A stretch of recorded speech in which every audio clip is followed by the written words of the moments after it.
international students, join us. Don't just, like us, like things on Facebook, sign petitions, stand in solidarity with the students because you are the future leaders of tomorrow. If tomorrow the rights of Hong Kong is gone, it's a sad shame for the world in what we are trying to move. This is 2019. Hong Kong should not be moving backwards. It should be moving forward. And I only want to say one thing to everyone. 大家都係香港人，唔好放棄我哋個香港。Thank you so much.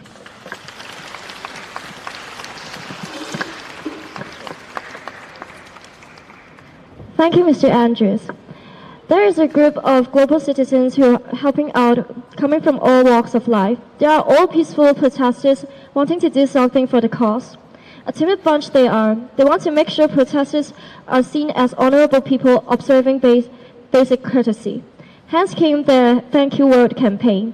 Next, may we invite the coordinator of the Thank You Word campaign.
Hi everyone, I'm Kenny, the coordinator of the Thank You World.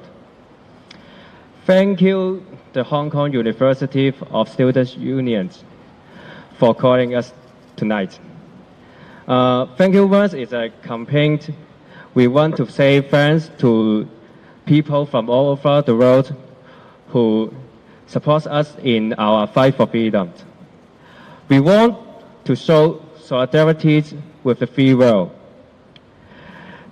The ideas really came about when we are preparing promotional materials for the Hong Kong trade demonstrations. Where more than 100,000 Hong Kongers joined hands to form a human change over 16 kilometers across Hong Kong to show our solidarity.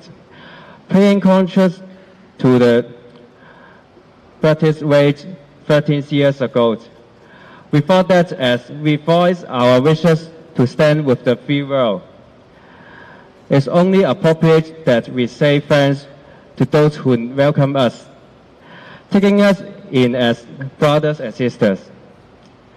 So we went ahead making thank you notes featuring the flag of countries of the world, and our efforts saying thank you for supporting freedom and democracies in their native languages. The way its turnout was hugely encouraging. Before the event, as we were handing out our thank you notes, we found that a lot of people already got them. They came with print copies of the digital files we shared earlier.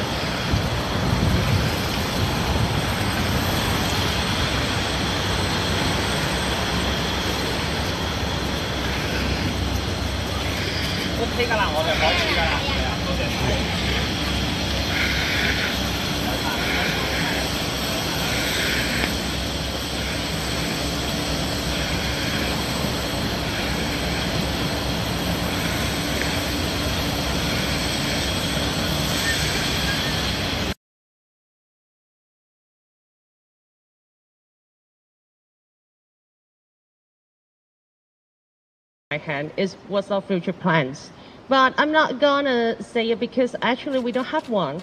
We just want to have our old time back. But anyway, why are we here today? Well, we were together in this past few months. I would say particularly after the 21st of July. This is a huge change to Hong Kongers. So we want to thank everyone who support us, to support our fight for freedom all over the world, like US, Japan. You can see all of them, but the numbers has been raising. We want to thank them to show our gratitude so they can know what happened in Hong Kong's in this past month. It's very hard. It's very hard time for us. So we will keep our solidarity and the gratitude to the people who support us from all over the world. Their focus support and their rallies, their marches. Thank you. So hi everyone. I'm gonna talk about a little bit. I'm gonna give you some ideas on the Land and War flag as well as our future plans on the 29th of September. So, as some of you might know, there will be over 40 districts from like 29 countries organizing global rallies against totalitarianism and the communist regime. So we will be lobbying support from all over the world to ask them and help raise the Land and War flag. So as you can see, there are 96 colored squares on the Land and War flag. So this is quoted by also as the Badiao Cao, the cartoonist, the Chinese political cartoonist described. The number 96 is actually going against the 1997 handover of Hong Kong back to China. And we will be raising this flag as a sign of, as a symbol of free world and freedom and democracy. So we are hoping the organizers from the global rallies can also raise this flag with us. So some of you might already got our newest placard in hand. So we have put together a collage of photos from the global rallies. So you might be spotting some of your countries here. So if you are from Japan and Korea, for example, you can also see some of the prominent activists showcased here in the placard.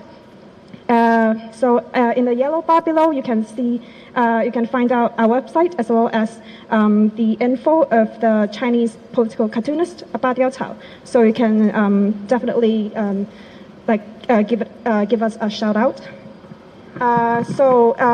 If you can see on this banner, we have put together 24 the flags of 24 countries, as well as in the center, that is the Land and War flag. So these 24 countries, no matter is the individuals or the groups or the governors, they have been showcasing support throughout our movement. So for examples, we have USA who have been of a great help with passing the Democracy and Human Rights Act.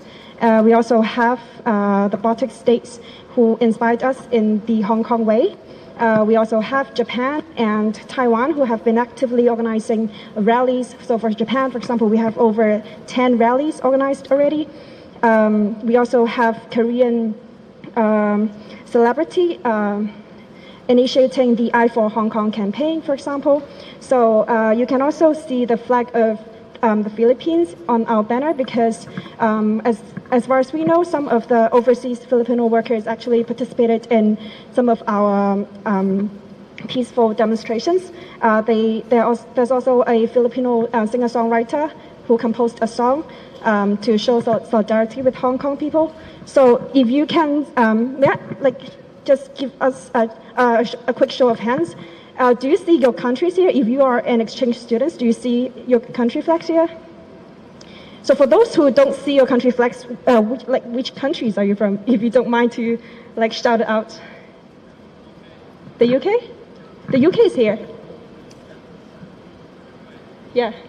So, and what else? We can definitely add to the numbers. So we are hoping the banner can be enlarged forever. So we are trying to lobby the help from the free world. So if you are interested in helping out with some of the promotional campaigns, or if you have connections with your local embassies or governors or whoever that might give us a shout out, please don't hesitate to contact us. We'll be over there waiting for you. And if you want to show further support to join us physically, you can also approach our team. So thanks so much. Thank you, Will.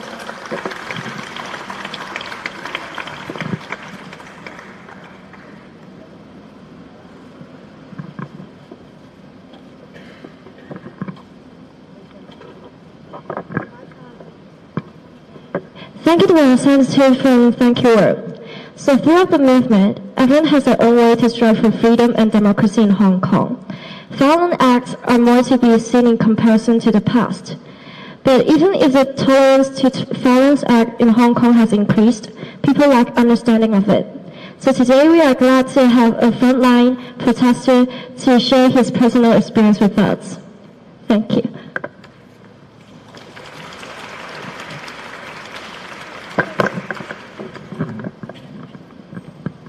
Thank you.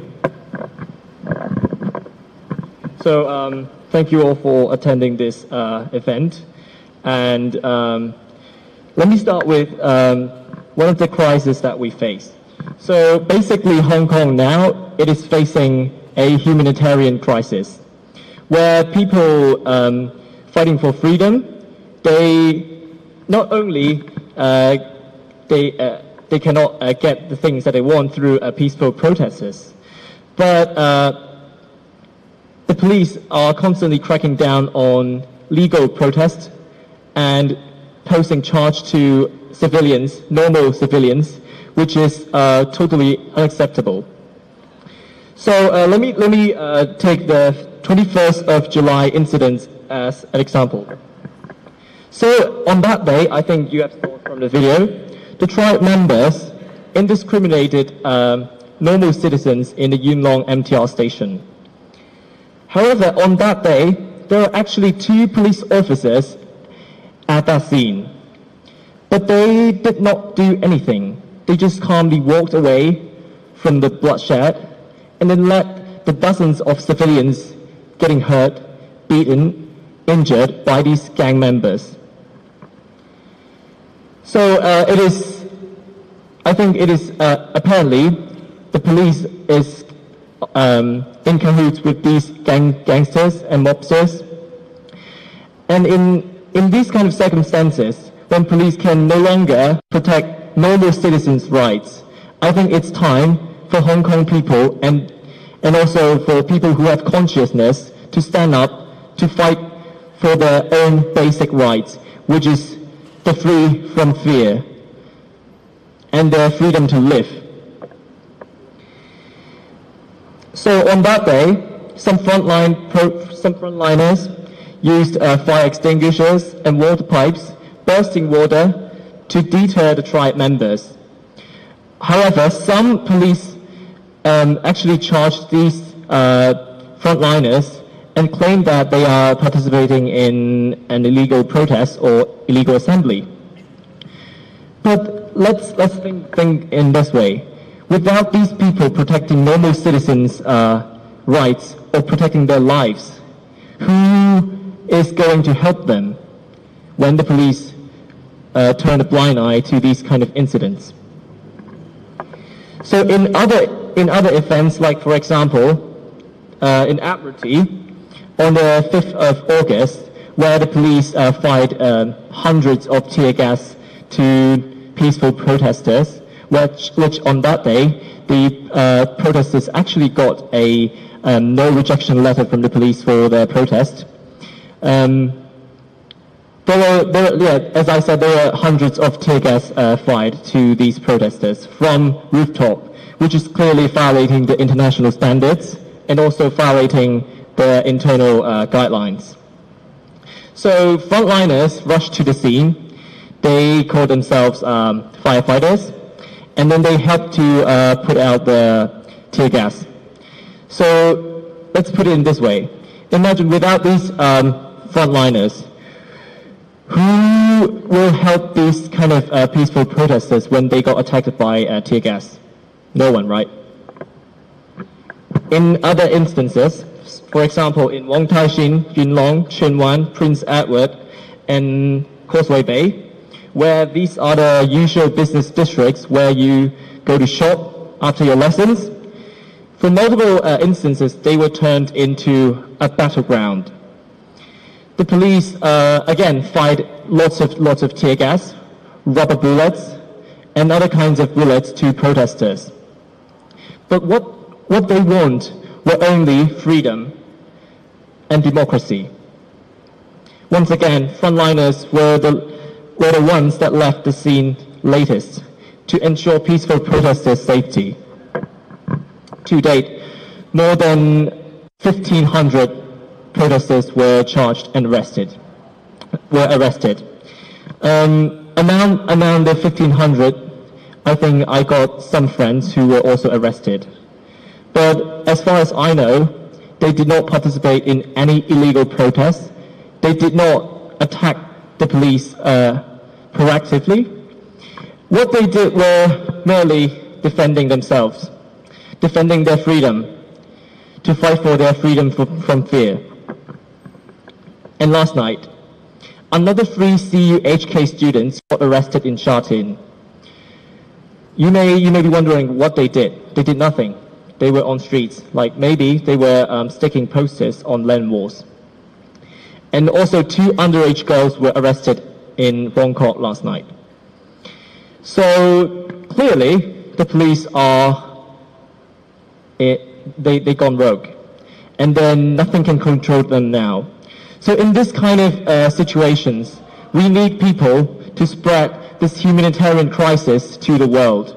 We need your help to communicate the brutality of the police, the bloodshed scenes to the world. And I believe if you are able to do so, you can also try to help to seek help from your, say like members of the parliament and also your local political party members to raise awareness to your local community, to your country, to the problem that Hong Kong people are facing. And sometimes, some people blame the frontliners for vandalizing MTR stations. But before blaming these frontliners, I think you all have to think what the MTR did to the normal civilians in Hong Kong. On the 21st of August, as you may know from the video that I just showed to you, the MTR closed down the Prince Edward station for the police to indiscriminately attack civilians on trains. So imagine you're a person on this MTR train. You got attacked for no reason. Are you furious? Are you scared? So some people have the kind of a notion that they should put sanction, they should impose sanction to the MTR because they are obviously cooperating with the police to crack down on people and to attack civilians. When justice no longer exists in the legal system and law enforcers have gone rogue, there is only one option for Hong Kongers, which is to turn yourself into a frontliners, to gear up yourselves, to protect the homeland, and to fight for freedom. Lastly, thank you all for attending this event. 5 demands! 5 demands! 5 demands! 5 Thank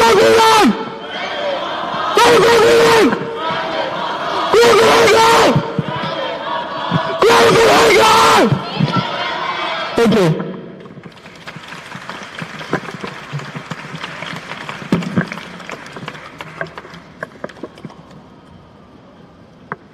Thank you. So next, the purpose of today's assembly is to connect with the international community, especially the international students in HKU. It is a golden opportunity for us to exchange and understand your views. We are glad to have international students who share their views and experience with us. Now may we invite Andrew, Rogar, and Chloe, please.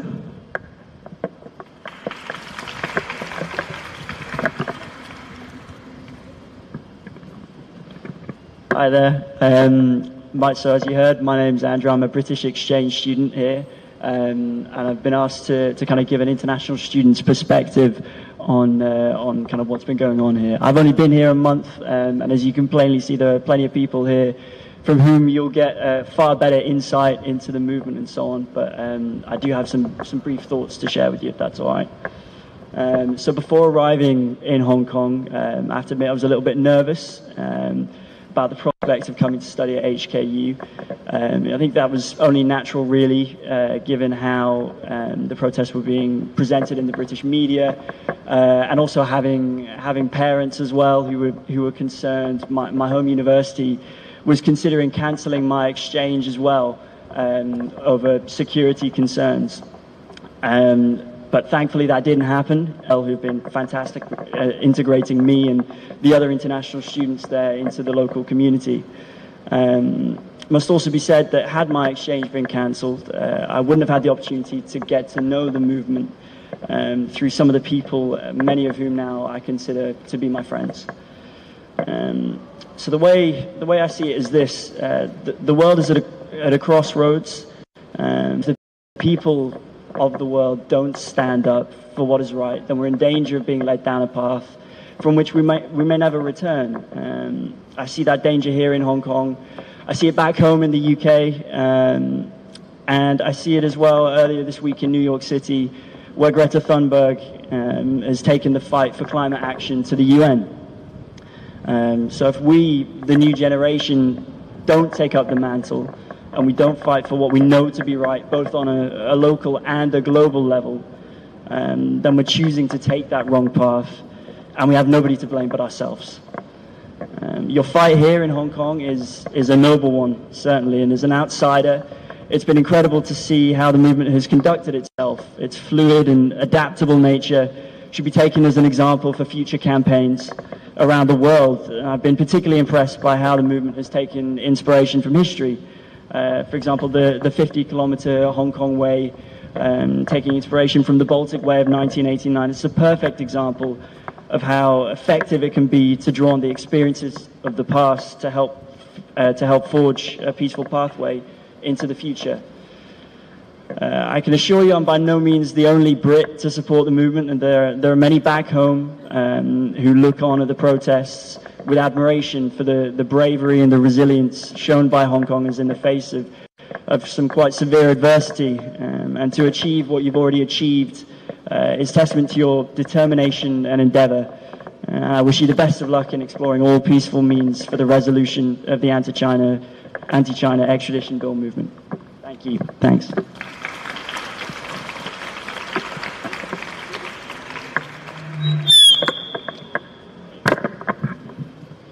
Hey everybody, my name is Raghav. I'm a fourth-year exchange student from California.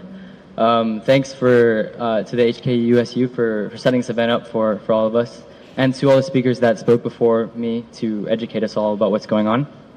I'm going to keep this quick. I have two things to say.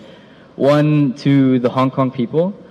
It's terrible what's happening in this country right now, but it's been truly amazing to see the level of response that has happened here, especially with all the young people and all the students that have taken action, decided to stand up and fight.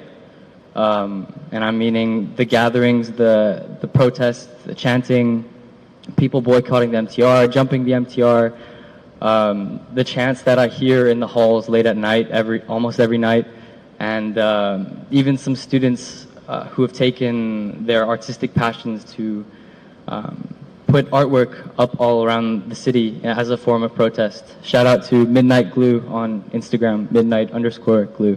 They're doing some amazing stuff too. So yeah, I just wanted to say it's been amazing to see it, and the world could be inspired by what you guys are doing here. And the second thing is towards the international students. So especially the people who are here for just a temporary amount of time, 6 months to 1 year. I think most of us, when we signed up to come study in Hong Kong, we didn't expect a revolution to happen when we got here. But we're here now, and that puts us in a position where we can make a choice. One, to stay apolitical, relatively, and to not get involved, which is fair for some of us. I think some of us have come from home escaping other things, and getting involved in something else maybe not the best for you right now. But if you decide to make the choice to stand with the people of Hong Kong, it seems like what we're doing right now to get educated and to learn about ways that we can get involved is the right step. And I would say I'm really grateful to the people that have spoke before me for giving us good ways to get involved in a respectful manner, because I think one thing that we should remember is that as international students, as exchange students, we do have a bit of a privilege that in 6 months, in 1 year, no matter what happens, we'll be gone back to our home countries. And so this truly it's important for us to know what we're doing when we are, if we just decide to stand with the people of Hong Kong, to make sure that we're contributing in a productive way and not the opposite. So yeah, that's what I wanted to say. Thank you once again for setting this event up.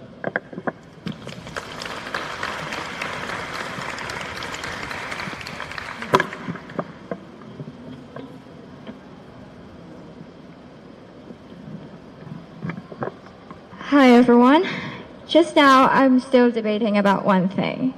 Shall I wear a mask or shall I introduce myself? All of my friends said, you should definitely put on a mask because you have to protect yourself. A few months ago, when you wore a mask, it meant that you're sick, and the mask protected you away from the bacteria. But now, when you're wearing a mask, we're labeled as mobs. A mask is used to protect ourselves from the brutal regime. In the 21st of July, in the Yuen Long attack, over 100 armed gangsters dressed in white indiscriminately attacked civilians on the streets and passengers in the Yuen Long MTR station, including the elderly, children, black-clad protesters, journalists, and lawmakers. At least 45 people were injured in the incident, including a pregnant woman. Despite thousands of reports made to the 999 emergency hotline, the police did not arrive for more than 30 minutes and finally arrived 1 minute after the mob had left the station. There was no arrest was made that night. On the 5th of August, the Fujian gangsters appeared in North Point with rattan and wooden sticks, attacked protesters. This could have turned into another Yuen Long attack if not a dozen of protesters come from Causeway Bay to North Point to fight back. In the end, the gangsters retreated. On the 31st of August, the Prince Edward MTR incident, riot police, including the raiders, stormed the Prince Edward subway station in Mong Kok. During the ensuing chaos, riot police were flanked by journalists rushing into subway carriages and viciously and indiscriminately assaulting passengers with baton and pepper spray, leaving many passengers cowering and bleeding. The MTR station closed the Prince Edward station, denying access to journalists and first aiders. Until now, almost a month later, the MTR still refused to release the CCTV footage due to privacy issues. What happened inside the station is still unknown. Clearly, the legitimacy of the government is decreasing. the government and the police failed to protect their own citizens. After all these distressing incidents have happened, the government ignored our demands and did nothing when Hong Kong people are continuously suppressed by the riot police. Famous philosopher John Locke mentioned that under this kind of situation, the people could instigate a revolution against the government when it acts against the interests of citizens, to replace the government with one that serves the interests of citizens. The right of revolution thus essentially acts as a safeguard against tyranny. This is the reason why we now still have a series of protests. Hong Kongers have been trying all methods in June to September to persuade the government to fulfill our 5 demands. Some did so peacefully, some bravely, some rationally, some even got injured and arrested.